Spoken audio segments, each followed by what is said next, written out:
Eh bien bonjour à tous et à toutes, on est à la Paris Games Week sur le stand de LDLC et plus précisément dans le coin réservé à Nvidia. Je suis avec Stéphane, bonjour Stéphane et merci de nous accorder un peu de ton temps. Bonjour. Voilà, alors est-ce que tu peux rapidement te présenter pour ceux qui ne te connaissent pas? D'accord, donc je suis Stéphane Quentin, je suis responsable de la communication pour Nvidia en France et je m'occupe un peu du support produit également. Voilà, donc vous connaissez Nvidia avec principalement les cartes graphiques pour gamers, mais aujourd'hui à la Paris Games Week, Nvidia n'est pas là que pour ça, Nvidia a autre chose à nous présenter et donc tu vas nous en parler. Qu'est-ce qu'Nvidia va à nous présenter à la Paris Games Week? Alors évidemment, on présente le premier produit que Nvidia commercialise en direct qui s'appelle la Nvidia Shield. C'est la première fois en fait que en France, les joueurs peuvent vraiment prendre en main la Nvidia Shield qui est vraiment directement le premier produit que Nvidia met en vente en direct. Jusqu'à présent, si tu voulais acheter un produit Nvidia, tu achetais un produit MSI, un produit Asus, un produit des marques partenaires de Nvidia et tu utilisais les technologies Nvidia. Là, avec la Shield Tablet et le Shield Controller, tu l'achètes directement à Nvidia. Donc c'est un tout nouveau métier pour nous et c'est intéressant puisqu'on peut directement rencontrer les joueurs et leur donner vraiment avoir leur avis sur la Shield Tablet. D'accord, donc comme vous l'aurez compris, la Shield c'est aussi une tablette. Donc les plus hardcore gamers d'entre vous qui ont une tablette et qui apprécient jouer sur tablette, là vous pourrez avoir votre expérience de jeu complètement démultipliée en fait. En fait, depuis qu'on a sorti le processeur Tegra K1, qui je le rappelle, en fait, on a mis un bout de GeForce à l'intérieur, un bout de Kepler, d'où son nom Tegra K1 pour Kepler. Et donc c'est la même architecture qu'on trouve dans les GeForce. C'est en fait le premier processeur mobile à être compatible avec OpenGL par exemple. Alors que les processeurs mobiles historiquement antérieurs étaient justement compatibles qu'avec OpenGL ES. C'est la version mobile d'OpenGL. Et donc on arrive à un niveau de jeu sur la tablette Shield qui sont complètement différentes de ce qu'on peut avoir jusqu'à présent sur des jeux sur les tablettes mobiles classiques. Donc on va trouver Trine 2, on va trouver Half-Life 2. Là on monte War Thunder en exclusivité sur le salon également. Donc on a tout plein de jeux en ce moment en cours d'amélioration graphique qui utilisent les moteurs originaux de ceux qui étaient les versions PC ou consoles de salon. D'accord, donc pour vulgariser un peu, on peut dire que c'est la première vraie mini carte graphique pour tablette. En fait voilà, ce processeur là intègre évidemment le vrai processeur pour tablette directement. D'accord, tu peux peut-être nous présenter rapidement donc? Alors en fait donc on a, je ne sais pas si vous le voyez à l'écran, mais on a le Shield Controller qui est un produit qui est en Wi-Fi, qui est vraiment intéressant parce que c'est pas un produit Bluetooth comme on peut le trouver clairement sur tablette. Donc on a des contrôles qui sont assez sympas.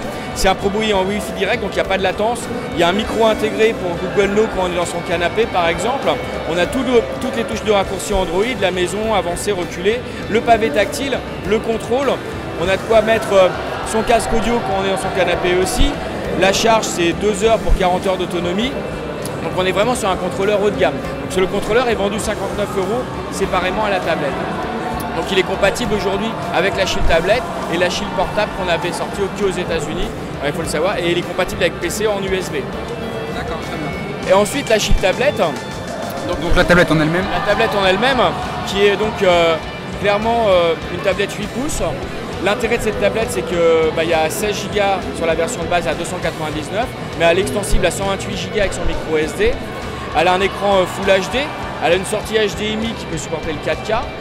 Et donc elle a ce processeur Tegra K1 qui lui permet de faire tourner des jeux visuellement de qualité PC et console de salon. D'accord. Et en ce qui concerne le budget donc le budget c'est 299 € pour la tablette en version 16 Go Wi-Fi. Et on a une version 4G avec 32 Go dessus, toujours extensible à 128, qui est à 379 €.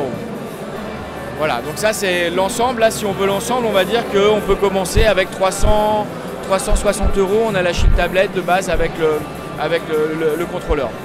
D'accord, très bien. Donc comme vous l'aurez compris, à peu près au prix d'une 970, au final, on peut s'offrir une vraie tablette pour gamer. Voilà. Un produit vraiment fini qui sera adapté aux plus hardcore gamers d'entre vous qui veulent une tablette pour la mobilité, mais également pour se faire plaisir de temps en temps. Et comme vous pouvez le voir, il y a des jeux de très bonne qualité qui tournent dessus. On vous en dira plus bien évidemment quand on aura testé le produit ou autre, quand il y aura eu plus de news sur le produit. Si vous voulez être tenu au courant de l'avancée de la Shield. Mais il y a une autre fonction dont on n'a pas parlé. Il y a une autre fonction, attention. Et parce qu'on s'appelle Nvidia, donc tu as cité la 970 et la 980. Si tu as déjà un PC avec une GTX 650, même un ordinateur portable à la maison, tu peux faire ce qu'on appelle le Nvidia Game Stream. Donc ça veut dire que tu peux jouer à tous tes jeux PC de ton compte Steam. Depuis la tablette. en fait sur ta tablette.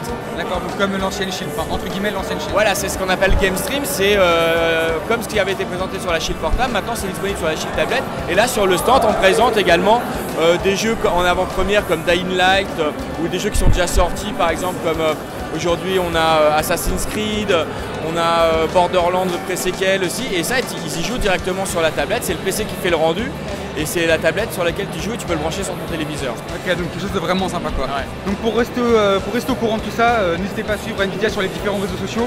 Tous les liens sont dans la description et on se retrouve tout de suite pour un nouveau stand. Allez, ciao tout le monde. Merci. Merci.